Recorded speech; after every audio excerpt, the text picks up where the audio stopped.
Ama yake ripara. Chini chako. Kama bwana kama. Chini chako kufanya besi shamari yangu. Nyoka buda mashamari yangu kwa popo tena siku. Nyoka buda mashamari yangu. Buda hizo zinasibuka. Buda hizo zinasibuka ura. Kota.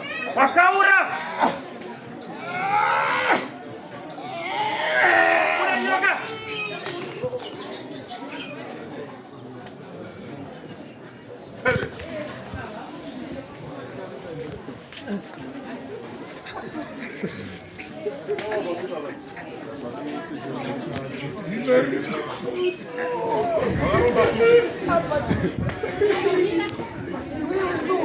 Usadaro mami, usadaro mami.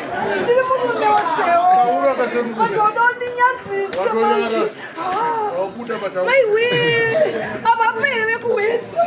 Bekuwetsa. Garipo. Msazona zitaura kuti mandona. Emeni oti tukusiso. Sawota mdreva na wona. Unoona fane akangwarisa fane yeyo. Akafumurisa chikombo changu mumusha neapostle. Saka not kind of 6 feet. But ukataza. Ukataza. Uchikona kakadai kada kusvita murume.